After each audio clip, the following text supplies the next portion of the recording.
Community ট্রান্সমিশনে প্রতিদিন আক্রান্ত বাড়ছে 2.5 গুণ হারে। মে মাসে পরিস্থিতি খারাপের শঙ্কায় বিশেষজ্ঞরা টেস্ট বাড়ানোর তাগিদ। করোনায় প্রাণ হারানো ডাক্তার মঈন সমাহিত হলেন বাবা মার পাশে। সুস্থ হলেন প্রথম আক্রান্ত ডাক্তার ফয়সাল। নতুন 4 জন সহ দেশে মৃতের সংখ্যা অর্ধশতকের ঘর ছুঁল। আক্রান্তের সংখ্যা ছাড়ালো 1200। নমুনা সংগ্রহে বুথ চালু। দুর্নীতিবাজদের বিরুদ্ধে কঠোর ব্যবস্থার হুঁশিয়ারি প্রধানমন্ত্রীর। সমালোচনা ছেড়ে ত্রাণ নিয়ে মানুষের পাশে দাঁড়ানোর আহ্বান। যুক্তরাষ্ট্রে আরও প্রায় 2500 মানুষের মৃত্যু। বিশ্বজুড়ে আক্রান্ত প্রায় 21 লাখ। ডব্লিউএইচওর অর্থায়ন বন্ধে ট্রাম্পের ঘোষণার তীব্র সমালোচনা। ভেঙে পড়ছে সরবরাহ ব্যবস্থা। কৃষি পণ্যের দাম পাচ্ছেন না কৃষক। বাজারে দাম বাড়ছে নিত্যপণ্যের। সরবরাহ নিশ্চিত করা বড় চ্যালেঞ্জ বলছেন বিশ্লেষকরা। দায়িত্ব নিলেন নতুন পুলিশ প্রধান বেনজির আহমেদ। র্যাবের নতুন মহাপরিচালক হলেন চৌধুরী আব্দুল্লাহ আল মামুন।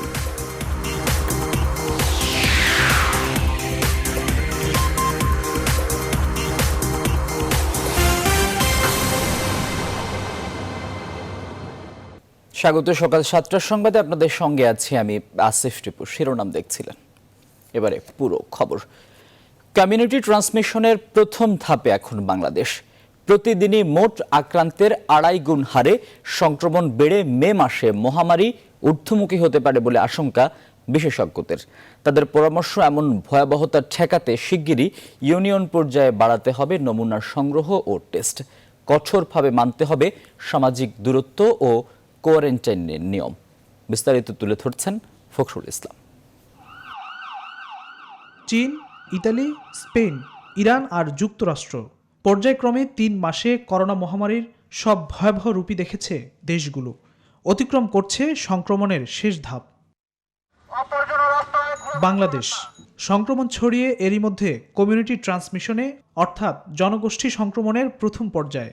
এমন বাস্তবতায় মে মাসের শেষ নাগাদ সংক্রমণ বিস্ফোরণে রূপ নিতে পারে বলে মত বিশেষজ্ঞদের। মে মাসের মাঝামাঝি বা শেষ নাগাদ আমরা হয়তো পিক কোথায় যাবে এবং সেটা অসংখ্য হতে পারে। সামনে কিন্তু বাড়তেই থাকবে এবং সেটাকে যদি আপনি 2.5 দিয়ে ভাগ দেন তাহলে ওইভাবে এগুতে থাকবে যদি না আমরা সংক্রমণটা বন্ধ করতে পারি। যে মুহূর্তে এই সামাজিক কোয়ারেন্টাইনটা শিথিল করবেন বা চলাচলটা শিথিল করবেন তখন কিন্তু রোগটা আবার ছড়িয়ে পড়বে। তাদের পরামর্শ, সংক্রমণের উৎস খুঁজে বন্ধ করতে হবে সংক্রমিত এলাকা। নমুনা সংগ্রহের পরিসর উপজেলা পর্যায় থেকে বাড়াতে হবে ইউনিয়ন পর্যায়ে।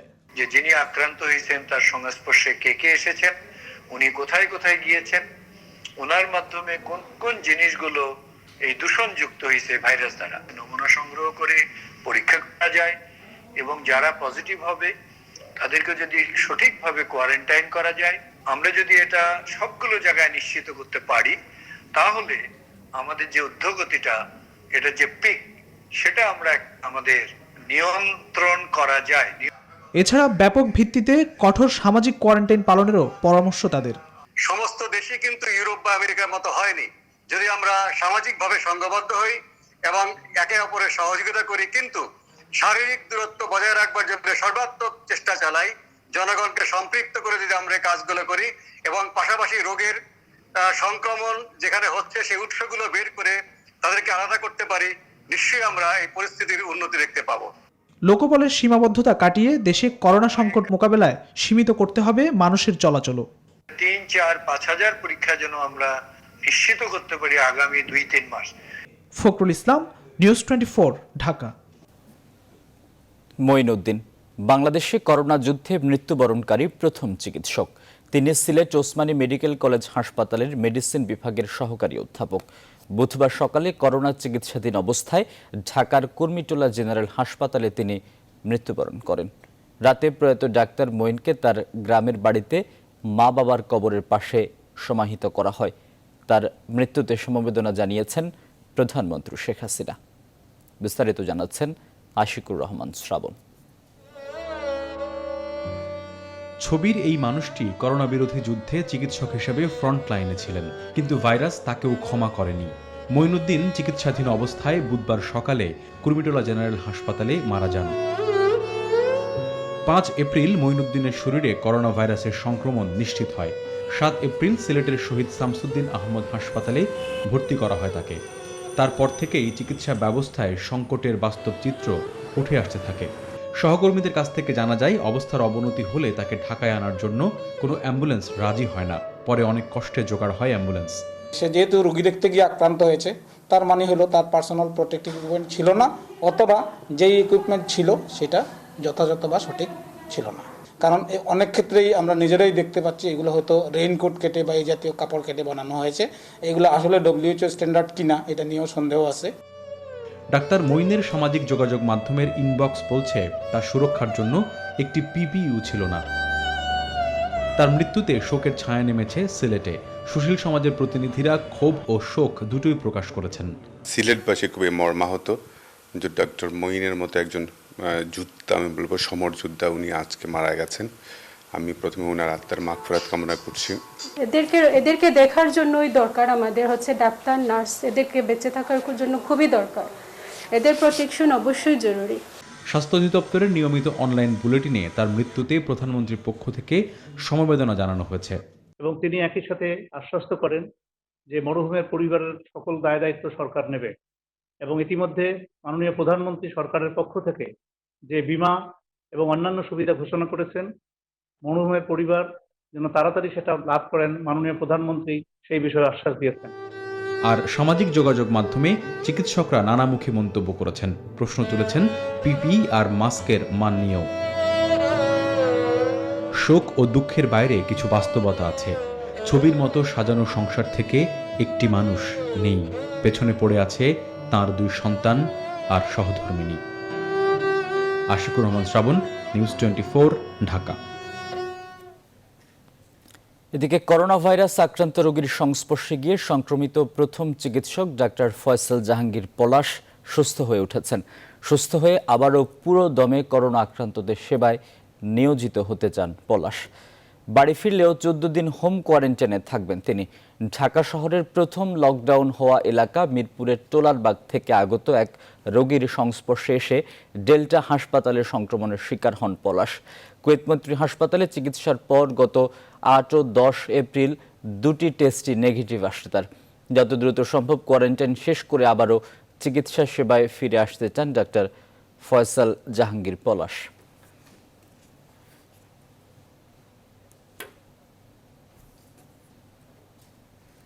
এবারে স্যাভলন অ্যান্টিসেপটিক সোপের সৌজন্যে করোনা ভাইরাস পরিস্থিতি।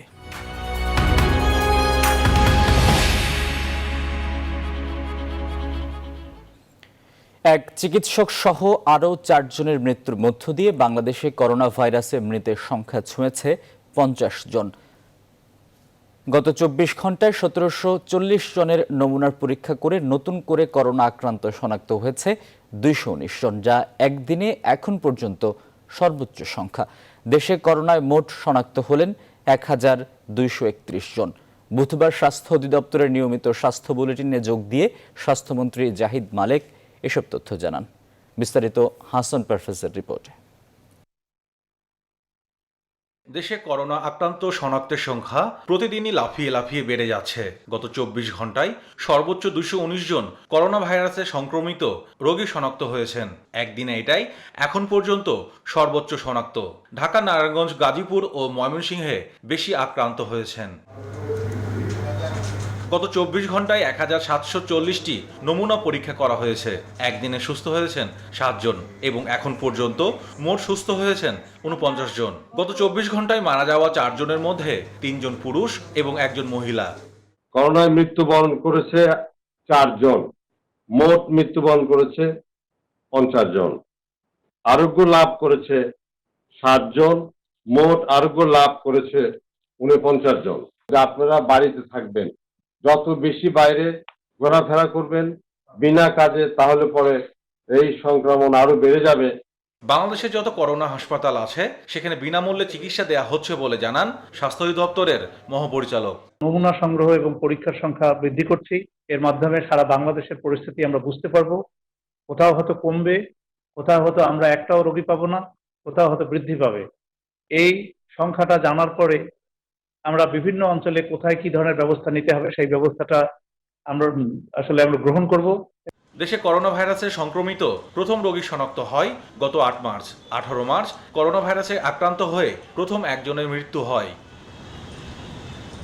হাসান পারভেজ, নিউজ 24, ঢাকা।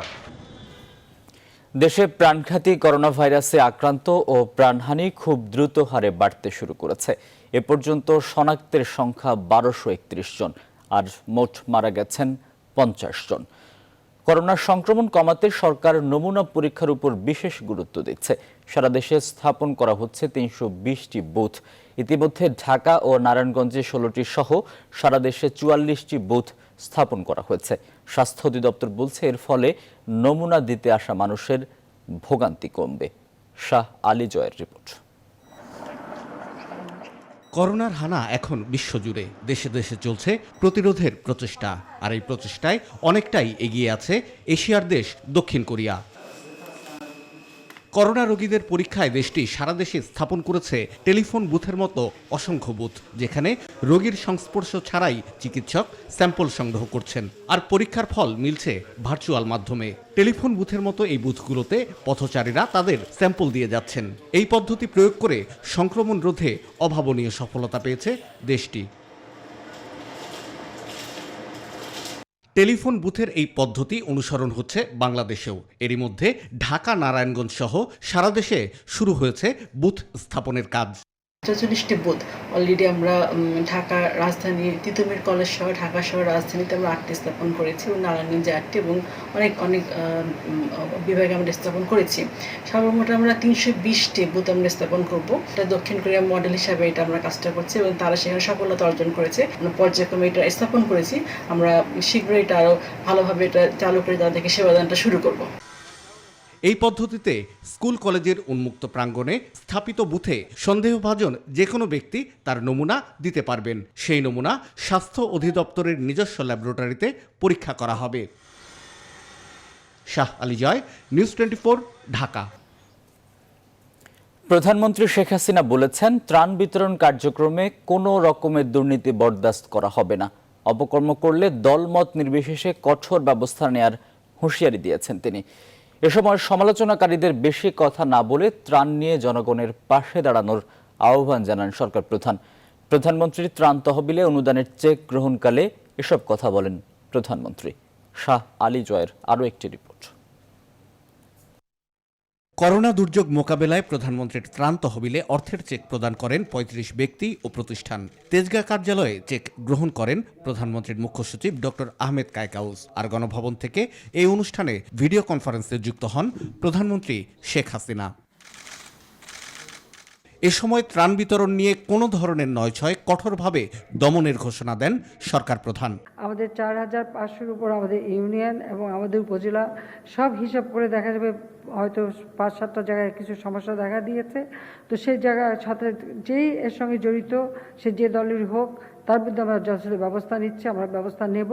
কারণ গরিবের জন্য আমরা যেটা দেবো সেটা কেউ কোনো রকম অপব্যবহার করবে এটা আমরা কখনো বরদাস্ত করব না। শেখ হাসিনা বলেন, দুর্যোগের এই সময়ে যারা সরকারের সমালোচনা করছেন তারা কেউই সাধারণ মানুষের সহায়তায় এগিয়ে আসেননি। অনেক কথা বলে বেড়াচ্ছেন অনেক দল বা অনেক সুধী সমাজ বা অনেকেই, কিন্তু তারা মানুষের সাহায্যে কিন্তু এগিয়ে আসছেন না। তার কথা বিক্রি করেই যাচ্ছেন। তবে অবশ্য থাকে, সব সমাজে এরকম কিছু কথা বেচার লোক থাকে, তারা এটা কথা বেচেই যাবে, এটাই তাদের প্রফেশন, এটাই তারা করে যাচ্ছেন।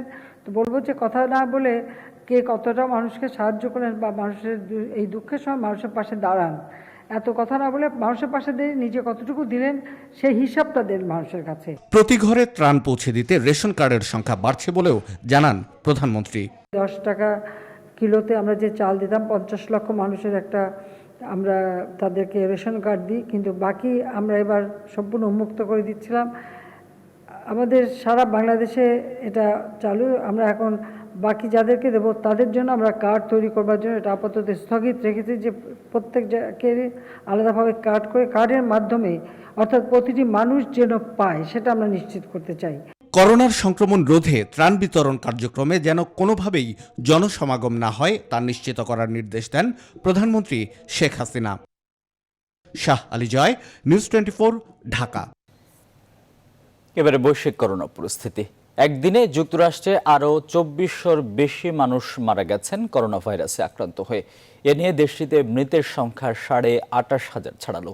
বিশ্বের সবচেয়ে ক্ষমতাধর এই দেশে এখন আক্রান্তের সংখ্যা 6 লাখ ছাড়িয়েছে। বিশ্বব্যাপী মৃতের সংখ্যা এখন 1,34,000-এর বেশি। আক্রান্তের সংখ্যা ছাড়িয়েছে 20,82,000-এর ঘর। যুক্তরাষ্ট্রের পরেই সবচেয়ে বেশি 1438 জন মারা গেছেন ফ্রান্সে। দেশটিতে এ নিয়ে মৃতের সংখ্যা দাঁড়ালো 17,167-তে। এছাড়া যুক্তরাজ্যে নতুন করে 761 জন মারা গেছেন। ইতালিতে একদিনে মারা গেছেন 578 জন। এছাড়া ভারতে নতুন 12 জন সহ মোট 405 জনের মৃত্যু হয়েছে কোভিড-19 আক্রান্ত হয়ে।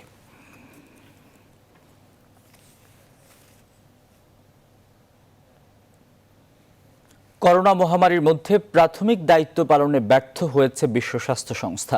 এমন দাবি করে মঙ্গলবার বিশ্ব স্বাস্থ্য সংস্থায় অর্থায়ন সাময়িকভাবে বন্ধের নির্দেশ দিয়েছেন মার্কিন প্রেসিডেন্ট ডোনাল্ড ট্রাম্প। আর এই কর্মকাণ্ডের তীব্র সমালোচনা এবং নিন্দা জানিয়েছেন জাতিসংঘ মহাসচিব অ্যান্তনিও গুতেরেস। তিনি বলেন, এখন বিশ্ব স্বাস্থ্য সংস্থার অর্থায়ন কমানোর সময় নয়। এছাড়াও মাইক্রোসফটের সহ প্রতিষ্ঠাতা বিল গেটস ট্রাম্পের এই সিদ্ধান্তকে বিপজ্জনক বলেছেন। তারা দুজনেই ট্রাম্পের এমন অযৌক্তিক সিদ্ধান্ত পরিহার করে করোনা মোকাবেলায় আরও বেশি মনোযোগ দেওয়ার আহ্বান জানান।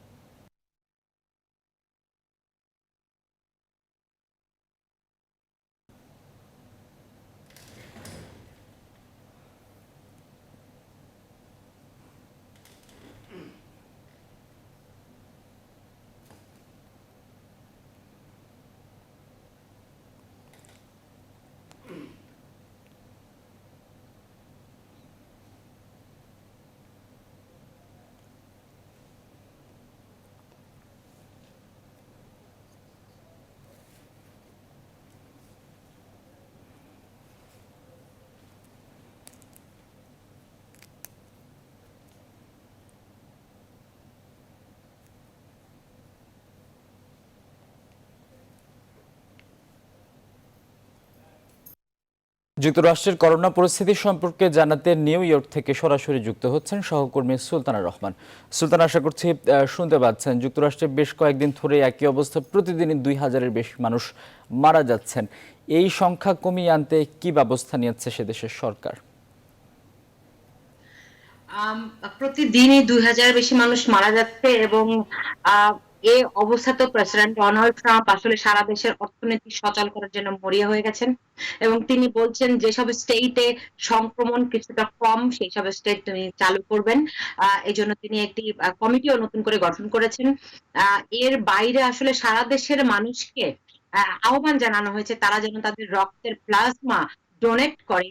যারা করোনা ভাইরাসে আক্রান্ত হয়েছে এবং সুস্থ হয়ে গেছে তাদের শরীরের প্লাজমা দিয়ে চিকিৎসা প্যাসিভ ভাবে একেবারে গণহারে করার একটি পরিকল্পনা করা হচ্ছে, কারণ অ্যান্টিবডি দিয়ে আসলে চিকিৎসা একটা সুফল পাওয়া যাচ্ছে এমনটি ধারণা করছে।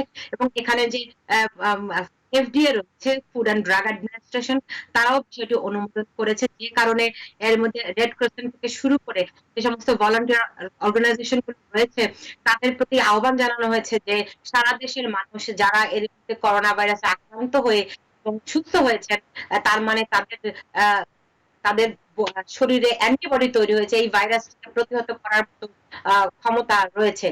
তাদের সেই অ্যান্টিবডি দিয়ে যারা এখন নতুন করে আক্রান্ত হবে বা হচ্ছে তাদের শরীরে আসলে চিকিৎসা চলবে এরকম ঘোষণা দেওয়া হয়েছে। তবে এখন পর্যন্ত কিন্তু চিকিৎসকরা বলছেন এর ফলাফল একেবারে চূড়ান্ত নয়, কারণ এরই মধ্যে দেখা গেছে যারা একবার আক্রান্ত হয়েছে দ্বিতীয় দফায় অনেকে আক্রান্ত হয়েছেন। ফলে অ্যান্টিবডি কতখানি কার্যকর হবে সেই প্রশ্নটি থাকলেও বা হোয়াইট হাউস থেকে বলা হয়েছে যে আপাতত এর বাইরে কোনো বিকল্প নেই। এছাড়া আসলে এখন পর্যন্ত যে সংক্রমণের হার এবং মৃতের হার বলা হচ্ছে এটি স্থিতিশীল বলা হচ্ছে এ কারণে আগে একদম প্রথম দিকে আসলে সংক্রমণটি খুব লাফিয়ে জ্যামিতিক হারে বাড়ছিল, কিন্তু এখন আর সেরকম জ্যামিতিক হারে না বাড়লেও স্থিতিশীল হওয়ার কারণে মনে করা হচ্ছে এটা কিছুদিনের মধ্যে আসলে কমতির দিকে যাবে যেরকম মডেল গুলো রয়েছে। কিন্তু এর মধ্যে মানুষের আসলে অনেক অর্থাভাবে পড়েছে মানুষ, খাদ্য সংকটে পড়েছে। যদিও আজকের মধ্যেই প্রায় যত আমেরিকার যত মানুষ ট্যাক্স পেয়ার রয়েছে, নিয়মিত ট্যাক্স পরিশোধ করেন, তাদের কাছে আসলে একটা আর্থিক অনুদান চলে এসেছে ব্যাংক অ্যাকাউন্টে। এটি একটি ভালো খবর, কারণ মানুষ এক মাস ধরে ঘরে বসে আছে। এবং সুজানা, আরেকটি বিষয় জানতে চাই, বিশ্ব স্বাস্থ্য সংস্থার অর্থায়ন বন্ধ করার ঘোষণা দিয়েছেন প্রেসিডেন্ট ট্রাম্প। যুক্তরাষ্ট্রের সাধারণ মানুষ এই বিষয়টিকে ঠিক কিভাবে নিয়েছে? আসলে সবাই খুব সমালোচনা করছেন এই কারণে যে এখন বিশ্বব্যাপী একটি মহামারী চলছে এবং পৃথিবীতে কোন দেশ এককভাবে নিজেকে আসলে সুরক্ষিত রাখতে পারবে এটি মোটামুটি নিশ্চিত। কারণ আমরা গ্লোবাল ভিলেজে বসবাস করি, প্রত্যেকটি দেশের সঙ্গে প্রত্যেকটি দেশের যে সম্পর্ক, সেই সম্পর্ক কেউ এখন আর অস্বীকার করতে পারে না। কিন্তু বিশ্ব স্বাস্থ্য সংস্থা যেভাবে করে এখন কাজ করছে, বিশ্বের সবগুলো দেশের সঙ্গে একটা সমন্বিত উদ্যোগের মাধ্যমে, সেখানে এই তহবিল, আপনি জানেন যে প্রায় 6 বিলিয়নেরও বেশি অর্থ আমেরিকা দিয়ে থাকে বিশ্ব স্বাস্থ্য সংস্থাকে। এটি স্থগিত করার কারণে বিশ্ব স্বাস্থ্য সংস্থা বিরাট ক্ষতি করবে এবং এই ক্ষতি বাংলাদেশের মতো যে দেশ বাসায় চলে যাচ্ছে। ফলে হচ্ছে যে এখানে আমেরিকার সাধারণ মানুষ থেকে শুরু করে যারা স্বাস্থ্য সংক্রান্ত বিষয়ে চিন্তা করেন, বিশেষজ্ঞ রয়েছেন, তারা গভীর উদ্বেগ জানিয়েছেন। এখানে ডেমোক্রেটিক পার্টি তারাও বিশেষ করে ন্যান্সি পেলোসি তিনি খুব উদ্বেগ জানিয়েছেন যে এরকম একটা মহামারী চলাকালীন সময়ে স্বাস্থ্য সংস্থার তহবিল বন্ধ করে দেওয়া, স্থগিত করে দেওয়ার সিদ্ধান্ত অত্যন্ত দায়িত্বহীনতার পরিচয় দেওয়া হয়েছে বলে তিনি মন্তব্য করেছেন। সামগ্রিকভাবে সবাই মনে করছে যে আসলে এর ফলে শুধুমাত্র বিশ্ব স্বাস্থ্য সংস্থা তহবিল দেওয়া নয়, এর মাধ্যমে প্রত্যেকটি দেশ আসলে নিজেকে উপকৃত করে।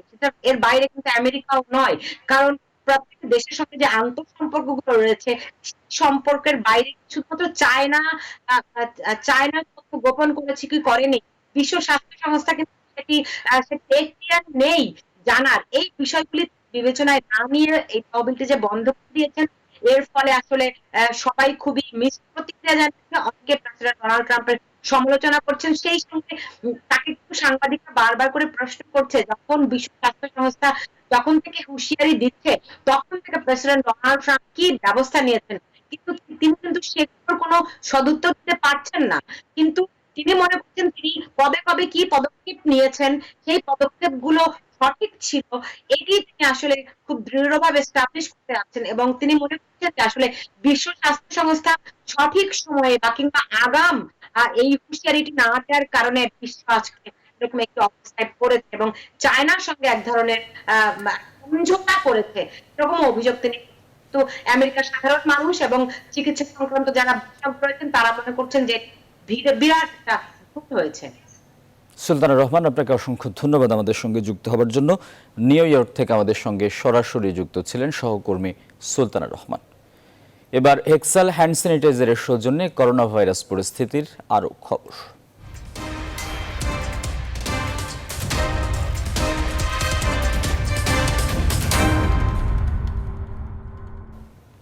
ভঙ্গুর হয়ে পড়ছে নিত্য পণ্যের সরবরাহ ব্যবস্থা।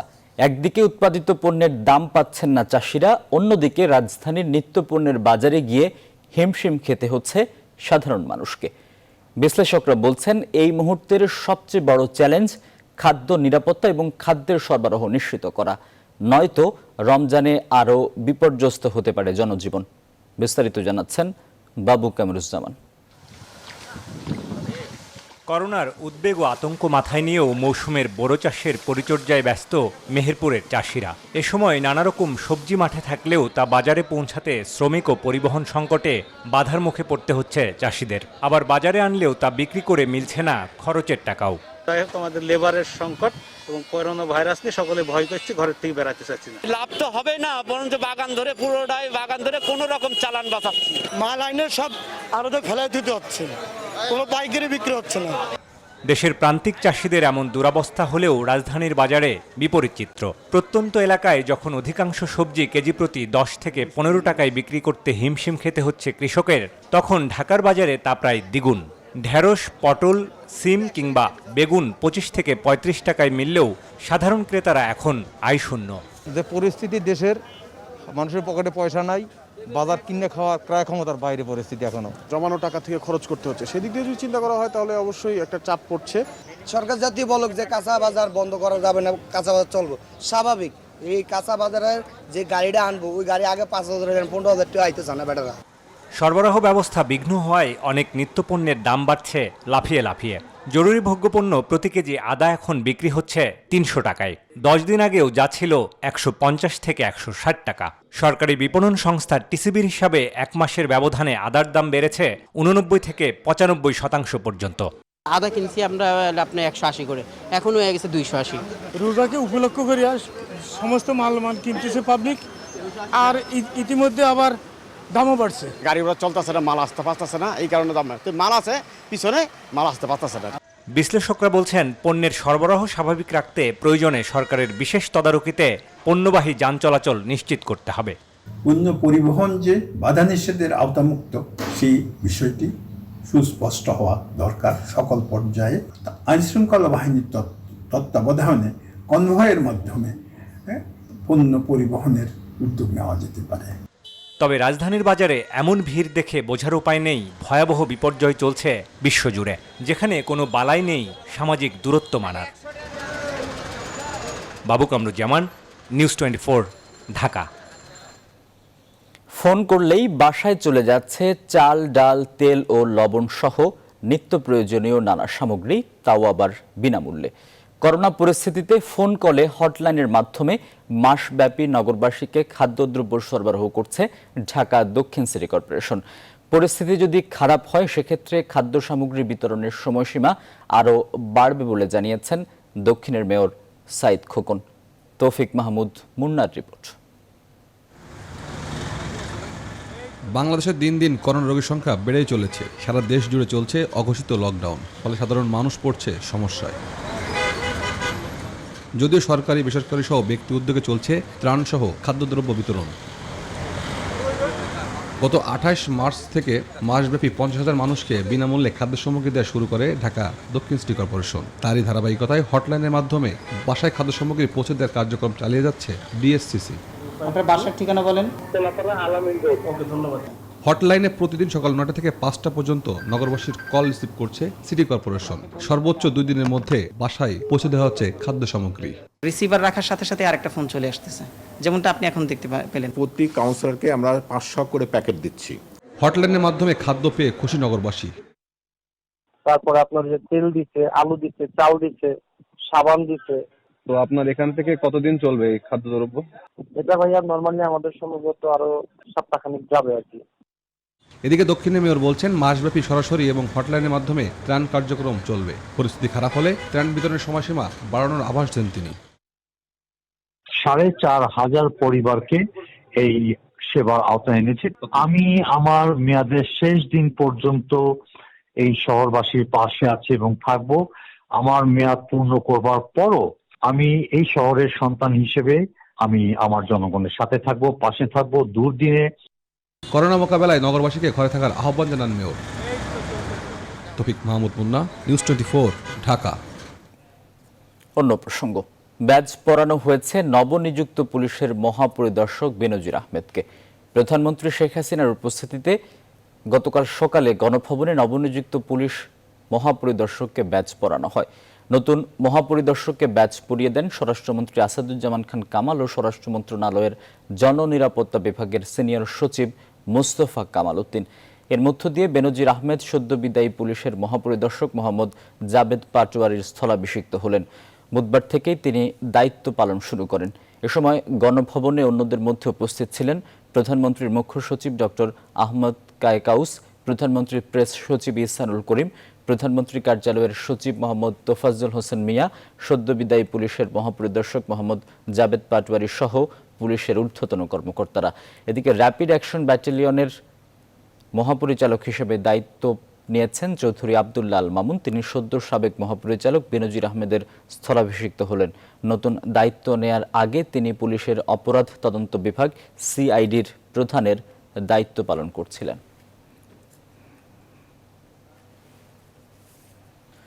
করোনা ভাইরাস প্রতিরোধে ঘরে থাকার ছুটি ও লকডাউনের পরিধি বাড়লেও নানা কারণে মানুষ রাস্তায় নামছে।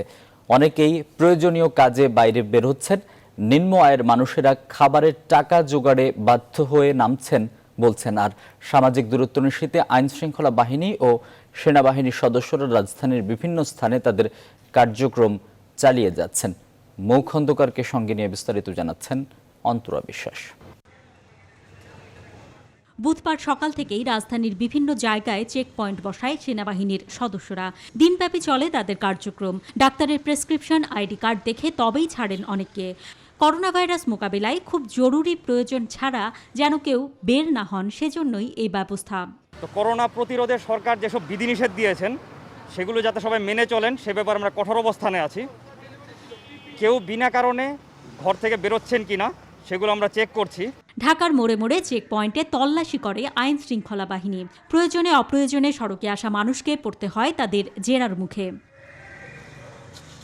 জীবিকার তাগিদে রাস্তায় বের হন রিকশা চালকেরা। অনেকেই অভিযোগ করেন নিম্ন আয়ের মানুষ হওয়া সত্ত্বেও করোনার এই বিপদকালে তারা কোনো সুবিধা পাননি।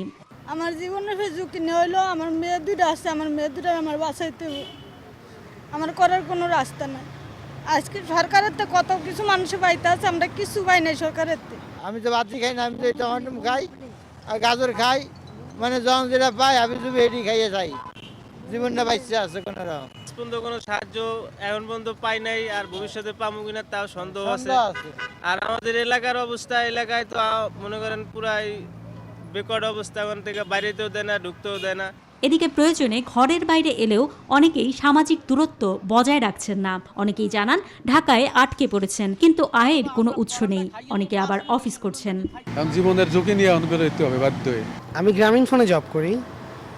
যে যে সাইটগুলোতে আমাদের বেসিক্যালি আসা, সেক্ষেত্রে আমাদের টাকা শেষ হয়ে যায় অনেকগুলো সাইডে, সেই সাইটগুলোতে আমাদের কার্ড পাঞ্চ করতে হয়। এখন আমার কোনো প্যারান্টের আনতে না, কইতেছে আইডেন্টি কার্ড নাই, তোমার নাগরিক নেয়া, তোমাকে দিমু না। আমরা ডিউটি করি সব সময়, আল্লাহর হুকুম হইলে আমাদের কোনো ছুটি নাই। বাইরে বের হওয়ার নিষেধাজ্ঞা ও গণপরিবহন বন্ধ থাকায় রাজধানীর রাস্তাঘাট এখন অনেকটাই ফাঁকা। অন্তরা বিশ্বাস, নিউজ 24, ঢাকা। করোনায় দেশ জুড়ে যখন অঘোষিত লকডাউন, তখন বকেয়া বেতন ভাতার দাবিতে সড়ক অবরোধ করে বিক্ষোভ করেছে ঢাকা, চট্টগ্রাম, গাজীপুর, সাভার ও আশুলিয়ার অর্ধশতাধিক পোশাক কারখানার শ্রমিকরা। প্রশাসনের বাধা ও মালিকপক্ষের আশ্বাসে দুপুর নাগাদ অবরোধ তুলে নেন তারা। তবে ৭৮% শ্রমিকের বেতন দেওয়া হয়েছে বলে দাবি করেছেন বিজিএম এর সভাপতি। আরও জানাচ্ছেন লাকমিনা জেসমিন সোমা। বেতন ভাতার দাবিতে বুধবার সকালে রাজধানীর বাড্ডা এলাকায় রাস্তা অবরোধ করে বিক্ষোভ করে সাহারা গার্মেন্টসের শ্রমিকরা। একই সময় মিরপুর এলাকায় বিক্ষোভ করেন তারা। তবে দুপুর গড়ানোর আগেই মালিকপক্ষের আশ্বাসে অবরোধ তুলে নেন বিক্ষোভকারীরা। অঘোষিত লকডাউন ভেঙে একই দাবিতে সাভার, আশুলিয়ার অন্তত ৮টি পোশাক কারখানার শ্রমিকরা সড়ক অবরোধ করে বিক্ষোভ করেন। ৮ তারিখে বেতন দিছে, অর্ধেক বেতন দিছে আর অর্ধেক দেয় না। আজকে 15 তারিখ, কেন আমাদের টাকার দরকার নেই? আমাদের তো ঘরে চাল নাই, খাবার নাই। গাজীপুরেও লকডাউন উপেক্ষা করে ঢাকা ময়মনসিংহ মহাসড়ক অবরোধ করেন 10টি পোশাক কারখানার কয়েক হাজার শ্রমিক। পরে 20 এপ্রিলের মধ্যে বকেয়া পরিশোধের আশ্বাসে রাস্তা থেকে সরে যান পোশাক শ্রমিকরা। একই দাবিতে চট্টগ্রাম নগরীর ইপিজেড এলাকায় বিক্ষোভ করেন পোশাক শ্রমিকরা। পরে করোনা সংক্রমণের আশঙ্কা থেকে তাদের লাঠিচার্জ করে ছত্রভঙ্গ করে দেয় পুলিশ। মালিক আমাদের বেতনও দিচ্ছে না, আবার ফোন দিয়ে ভিতরে আনতে হচ্ছে। আমাদের না খেয়ে মরে যাম রুমে। শ্রমিকদের বেতন পরিশোধ নিশ্চিত করতে বড় বড় কারখানা মালিক কিংবা বিজিএমইএ, বিকেএমইএকেই দায়িত্ব নিতে হবে বলছেন অর্থনীতিবিদ নাজনীন আহমেদ। সংকটে পড়া মাত্র আমি 1 মাস 2 মাসও হয়নি, কেন শ্রমিকদের বেতন নিয়ে এই সমস্যা হবে? ছোট ফার্মগুলোর যদি সমস্যা হয় তাদেরকে দেখার দায়িত্ব এই অ্যাসোসিয়েশনগুলো, এগুলো অত্যন্ত পুরনো অ্যাসোসিয়েশন। আগামী 20 এপ্রিলের মধ্যে 80% কারখানা শ্রমিকদের বেতন বুঝিয়ে দেবে আশ্বস্ত করে বিজিএমইএর সভাপতি রুবানা হক জানান, যেসব কারখানা মালিক শ্রমিকদের বেতন দিতে পারছে না তাদের সহযোগিতা করতে ব্যাংকগুলোকে অনুরোধ করা হয়েছে। এমনও হচ্ছে অনেক সময় যে আমরা আমাদের মেম্বারও না এরকম ফ্যাক্টরি হচ্ছে, কিন্তু যেহেতু রাস্তায় নেমে গেছেন কাজে আমাদের জন্য তাদের সকলের সুবিধার্থে আমরা জাস্ট একটা লিস্ট করে করে প্রত্যেকটা ব্যাংকে বলার চেষ্টা করছি এবং আশা করি যে ওনারা আমাদের কথা রাখবেন। কোনো শ্রমিকই বেতন ছাড়া থাকবেন না বলেও আশ্বাস দেন বিজিএমইএ এর সভাপতি। লাকমিনা জেসমিন সোমা, নিউজ 24, ঢাকা। নৌপথে লকডাউন বাস্তবায়নে কোস্টগার্ডের টহল জোরদার করা হয়েছে। নদীপথ দিয়ে যেন কেউ যাতায়াত করতে না পারে এজন্য মেঘনার 7টি পয়েন্টে অভিযান পরিচালনা করছে কোস্টগার্ড। চাঁদপুর ঘুরে এসে আরও জানাচ্ছেন মৌ খন্দকার, ক্যামেরায় ছিলেন আসাদুজ্জামান কানন। করোনা ভাইরাসের সংক্রমণ ঝুঁকি মোকাবেলা ও সুরক্ষার প্রয়োজনে পার্শ্ববর্তী সব জেলা থেকে যানবাহন ও সাধারণ মানুষের অবাধে প্রবেশ ও বহির্গমন ঠেকাতে নৌপথে পাহারা জোরদার করেছে কোস্টগার্ড। নির্দেশনা অনুযায়ী নৌপথে জেলায় জনসাধারণের প্রবেশ ও প্রস্থান পথে রয়েছে কোস্টগার্ড। এছাড়া রোডগুলোতে জনসমাগম ও গণপরিবহন রোধে টহল সহ অতিরিক্ত কোস্টগার্ড মোতায়েন করা হয়েছে। নদীর তীরবর্তী এলাকার সামাজিক দূরত্ব বজায় রাখার জন্যও কাজ করছে এদের সদস্যরা। এদিকে কোস্টগার্ডের মিডিয়া কর্মকর্তা নিউজ 24-কে বলেন, মেঘনার 7টি পয়েন্টে অভিযান পরিচালনা করছে তারা। আমরা যে সকল নৌযানকে পেয়েছি যে যারা অতি জরুরি পণ্য বহনের কাজে নিয়োজিত নয়, সে সকল পণ্যবাহী জাহাজগুলোকে কিন্তু আমরা আটকে রেখেছি জিজ্ঞাসাবাদের জন্য, এবং যাত্রী নিয়ে যে সকল নৌকা বের হওয়ার চেষ্টা করেছে সেগুলোকেও আমরা কিন্তু তাদের তীরে ফেরত দিয়ে দিয়েছি, যাতে করে তারা যাত্রী পরিবহন করতে না পারে। এছাড়া নদীপথ দিয়ে কেউ যেন যাতায়াত করতে না পারে সেই জন্য নিরাপত্তা জোরদার করা হয়েছে। গণপরিবহন সড়ক পথে বন্ধ রয়েছে, সো নৌপথে তাদের একটা আকাঙ্ক্ষা তৈরি হচ্ছে যে নৌপথ ব্যবহার করে তারা বিভিন্ন জায়গায় যেতে চাচ্ছে। আমরা এই বিষয়টিতে তাদেরকে নিরুৎসাহিত করছি। এই কাজে চট্টগ্রাম ও মংলা বন্দরের 2টি এবং ঢাকার 1টি জাহাজ নিয়োজিত রয়েছে। মাঠে কাজ করছে সশস্ত্র বাহিনী, আইন শৃঙ্খলা বাহিনী, আর নদীপথে কাজ করছে কোস্টগার্ড। করোনা না থামা পর্যন্ত কোস্টগার্ডের এই অভিযান অব্যাহত থাকবে। মৌ খন্দকার, নিউজ 24, চাঁদপুর। আবারও বৈশ্বিক করোনা পরিস্থিতি। করোনা ভাইরাসে আক্রান্ত হয়ে সৌদি আরবে এখন পর্যন্ত 79 জনের মৃত্যু হয়েছে। সে দেশের করোনা পরিস্থিতির সবশেষ অবস্থা জানিয়েছেন সহকর্মী মোহাম্মদ আলামিন। আজকেও কিন্তু রেকর্ড সংখ্যক রোগী সৌদি আরবে করোনায় আক্রান্ত হয়েছেন বলে আমরা জানতে পেরেছি। গত 24 ঘন্টায় সৌদি আরবে 493 জন মানুষ প্রাণঘাতী করোনা ভাইরাসে আক্রান্ত হয়েছেন বলে এক ব্রিফিংয়ে জানিয়েছে সৌদি স্বাস্থ্য মন্ত্রণালয়। সৌদি স্বাস্থ্য মন্ত্রণালয়ের তথ্য অনুযায়ী এই পর্যন্ত সৌদিতে করোনায় আক্রান্ত হয়েছেন মোট 5862 জন।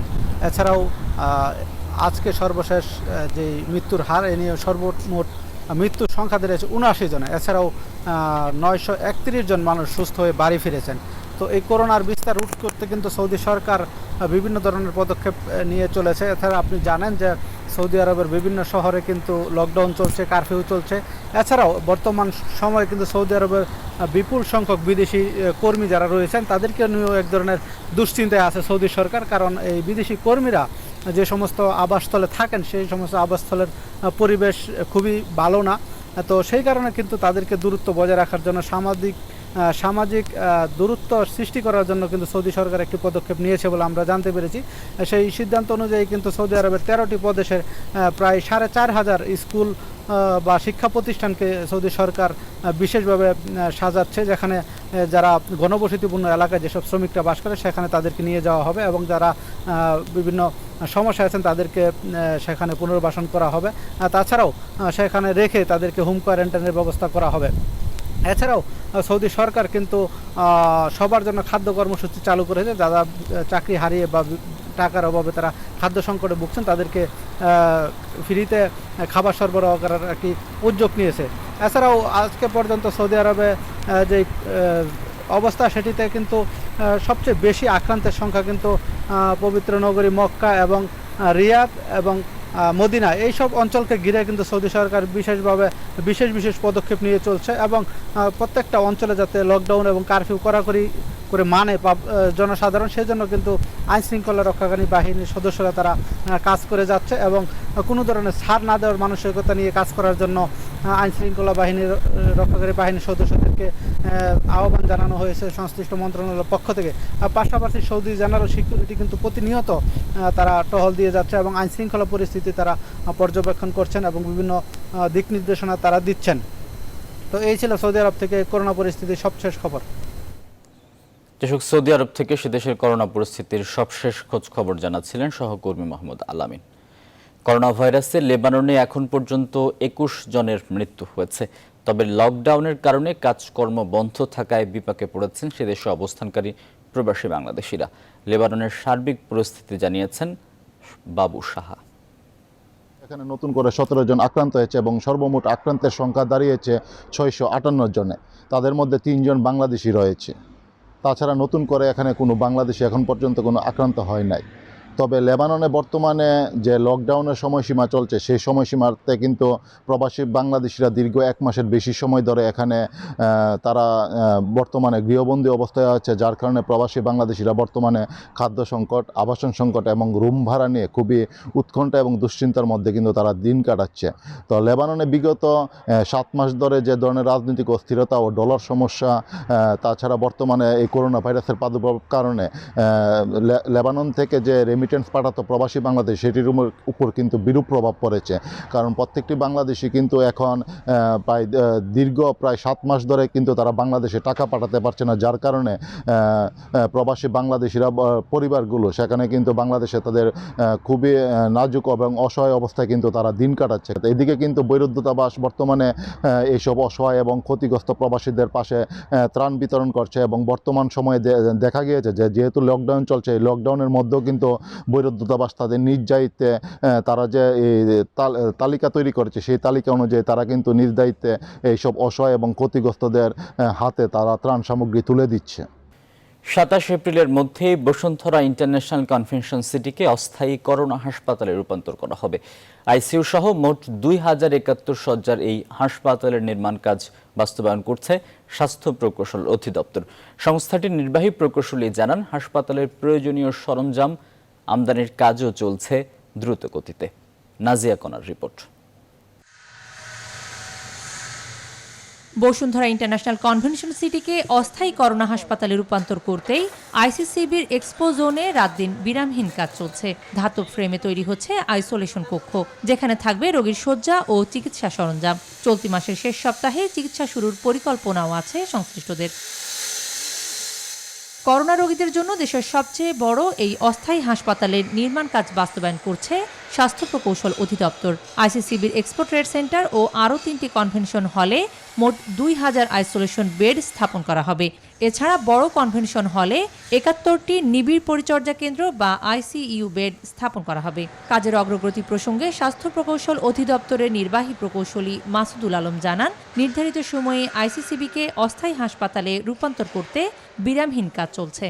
ডক্টর চেম্বার, রোগী বেড, রোগী বসার জায়গা, তারপরে নার্স স্টেশন, এই ধরনের কাজগুলো আপনি দেখতে পাচ্ছেন। পুরো এলাকায় কিন্তু আমার কাজ চলতেছে এবং আমার এই কাজটা কিন্তু 15 দিনে আমাদের আনার জন্য আমরা ডে নাইট কাজ করতেছি। 27 তারিখের মধ্যে আমরা শেষ করে ফেলবো আশা করি। হাসপাতালে প্রয়োজনীয় সরঞ্জাম আমদানির বিষয়টিও চলমান রয়েছে বলে জানান মাসুদুল আলম। বিদেশ থেকে আমাদের জিনিসপত্র যে আইসিইউ বা লন্ড্রি প্লান্ট, ওগুলো আমরা এলসি করে ফেলছি, ওটা শুধু আমরা ঘরটর করে ফেলতেছি, এখন শুধু আসলে ইনস্টলড হবে। দেশ ও মানুষের কল্যাণে কাজ করার প্রতিশ্রুতি দেয়া দেশের শীর্ষ ব্যবসায়ী গ্রুপ বসুন্ধরা করোনা ভাইরাসের এই দুর্যোগকালে জাতির কল্যাণে আবারও এগিয়ে এসেছে। নাজিয়া কনা, নিউজ 24, ঢাকা। রংপুর মহানগরী সহ পুরো জেলায় বুধবার রাত 10টা থেকে অনির্দিষ্টকালের জন্য লকডাউন ঘোষণা করেছে জেলা প্রশাসন। রংপুরের জেলা প্রশাসক ও জেলা ম্যাজিস্ট্রেট আসিফ আহসান লকডাউনের বিষয়টি নিশ্চিত করেছেন। জেলা প্রশাসক জানান, রংপুরের আশপাশের জেলাগুলোতে ব্যাপকভাবে করোনা ভাইরাস ছড়িয়ে পড়ায় সতর্কতামূলক ব্যবস্থা হিসেবে লকডাউন ঘোষণা করা হয়েছে। করোনা ভাইরাসের সংক্রমণ প্রতিরোধে নওগাঁ জেলাকে পুরোপুরি লকডাউন ঘোষণা করেছে জেলা প্রশাসন। সন্ধ্যা 6টা থেকে 11টি উপজেলায় পরবর্তী নির্দেশ না দেওয়া পর্যন্ত এই লকডাউন থাকবে। এছাড়াও লকডাউন ঘোষণা করা হয়েছে শেরপুর, শরীয়তপুর ও দিনাজপুর জেলাকে। কাল করোনা আক্রান্ত রোগীর সংখ্যা বেড়ে যাওয়ায় যেহেতু জেলাগুলো আমাদের সাথে সংশ্লিষ্ট, আমাদের জেলা করোনা নিয়ন্ত্রণ প্রতিরোধ কমিটির সিদ্ধান্ত মোতাবেক এবং সিভিল সার্জন রংপুরের সুপারিশ মোতাবেক আমরা আজকে একটি সিদ্ধান্ত নিয়েছি যে আজ রাত 10টা থেকে রংপুর জেলাকে লকডাউন ঘোষণা করা হলো। বিশ্বব্যাপী চলমান করোনার মহামারী মোকাবেলার অংশ হিসেবে প্রতিবেশী দেশ মালদ্বীপের প্রতি বন্ধুত্বপূর্ণ সহযোগিতার হাত বাড়িয়েছে বাংলাদেশ সরকার। বন্ধুত্বের নিদর্শন স্বরূপ চিকিৎসা সরঞ্জাম ও নিরাপত্তা সামগ্রী নিয়ে বুধবার দুপুরে চট্টগ্রাম নৌবাহিনীর জেটি ত্যাগ করে নৌবাহিনীর জাহাজ সমুদ্র অভিযান। এ সময় রিয়ার অ্যাডমিরাল এম মাহবুবুল ইসলাম সহ ঊর্ধ্বতন কর্মকর্তারা জাহাজটিকে বিদায় জানান। বাংলাদেশ সরকার মাননীয় প্রধানমন্ত্রীর সদয় নির্দেশনা এবং যুগোপযোগী সিদ্ধান্তের মাধ্যমে বাংলাদেশ নৌবাহিনী জাহাজ সমুদ্র অভিযান আমাদের উপহার সামগ্রী নিয়ে যাচ্ছে। এখানে মূলত খাদ্যদ্রব্য আছে, ঔষধ আছে এবং জীবন রক্ষাকারী সামগ্রী যেমন PPE, mask, hand gloves, sanitizer এবং হ্যান্ড রাব আছে। সৌদি আরব থেকে ঢাকায় ফিরেছেন ৩৬৬ জন প্রবাসী বাংলাদেশি। বুধবার রাত ৯টার দিকে সৌদি এয়ারলাইন্সের একটি বিশেষ বিমানে দেশে ফেরেন তারা। ফেরত যাত্রীদের মাঝে ২৩৪ জন জেদ্দার ডিপার্টেশন সেন্টারে কাজ করতেন, বাকি ১৩২ জন ওমরা ফেরত যাত্রী রয়েছেন। বিমানবন্দরে অবতরণের পর তাদের ৮টি বিশেষ গাড়িতে করে সরাসরি আশকোনা হজ ক্যাম্পে নিয়ে যাওয়া হয়। সেখানেই সেনাবাহিনীর তত্ত্বাবধানে স্ক্রিনিং ও স্বাস্থ্য পরীক্ষা শেষে ১৪ দিনের প্রাতিষ্ঠানিক কোয়ারেন্টাইনে রাখা হবে সৌদি ফেরত এসব প্রবাসী বাংলাদেশিদের। এবারে ফার্স্ট সিকিউরিটি ইসলামী ব্যাংক অর্থ বাণিজ্যের সংবাদ।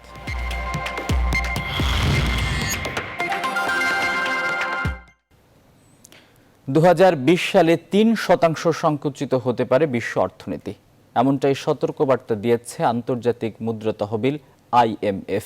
সংস্থাটি বলছে ১৯৩০-এর পর দশকের মহামন্দার পর এমন সংকট বিশ্ব আর দেখেনি। IMF জানিয়েছে করোনা মহামারী বিশ্বকে নতুন এক সংকটের দিকে ঠেলে দিয়েছে।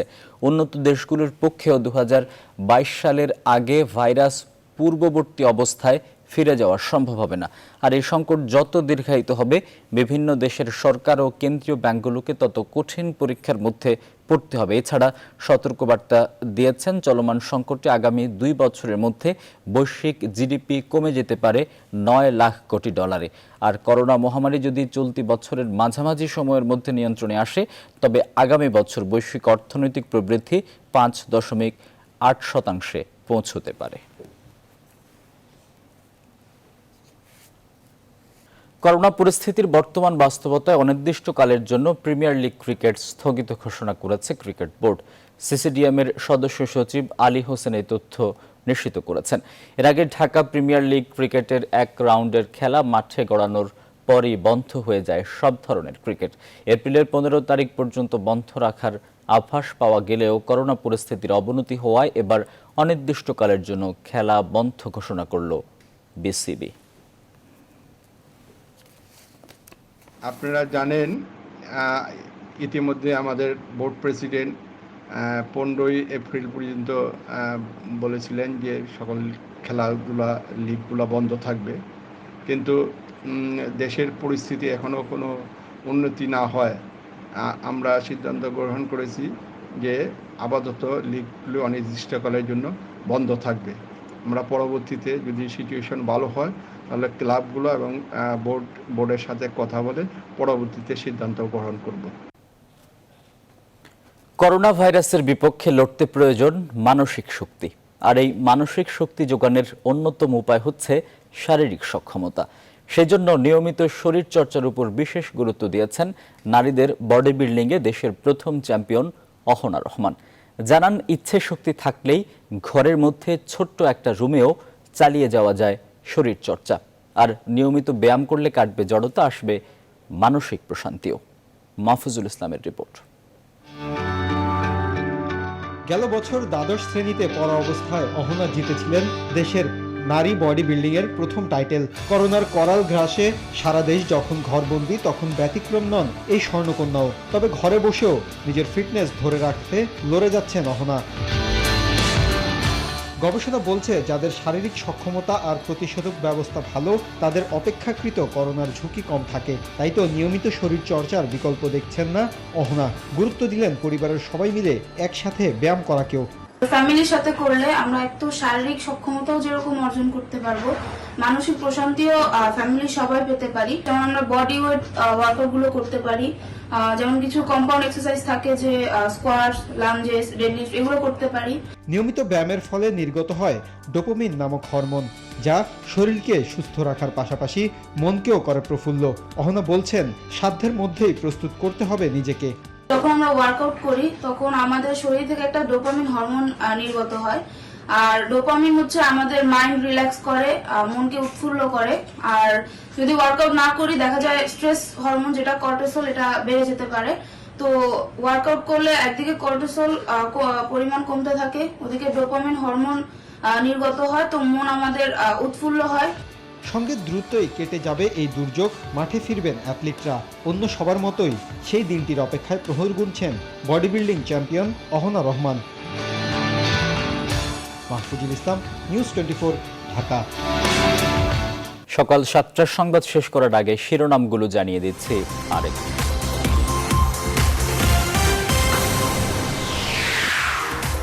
কমিউনিটি ট্রান্সমিশনে প্রতিদিন আক্রান্ত বাড়ছে 2.5 গুণ হারে। মে মাসে পরিস্থিতি খারাপের শঙ্কায় বিশেষজ্ঞরা, টেস্ট বাড়ানোর তাগিদ। করোনায় প্রাণ হারানো ডাক্তার মঈন সমাহিত হলেন মা বাবার পাশে। সুস্থ হলেন প্রথম আক্রান্ত ডাক্তার ফয়সাল। নতুন 4 জন সহ দেশে মৃতের সংখ্যা অর্ধশতকের ঘর ছুঁল। আক্রান্তের সংখ্যা ছাড়ালো 1200। নমুনা সংগ্রহে বুথ চালু। দুর্নীতিবাজদের বিরুদ্ধে কঠোর ব্যবস্থার হুঁশিয়ারি প্রধানমন্ত্রীর। সমালোচনা ছেড়ে ত্রাণ নিয়ে মানুষের পাশে দাঁড়ানোর আহ্বান। যুক্তরাষ্ট্রে আরও প্রায় 2500 মানুষের মৃত্যু। বিশ্বজুড়ে আক্রান্ত প্রায় 21 লাখ। ডব্লিউএইচওর অর্থায়ন বন্ধে ট্রাম্পের ঘোষণার তীব্র সমালোচনা।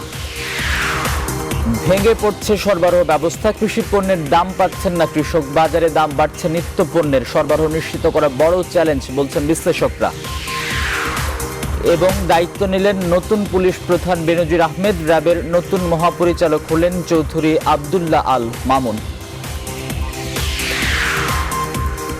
আর এই ছিল এখনকার আয়োজন। সঙ্গে থাকার জন্য ধন্যবাদ সবাই।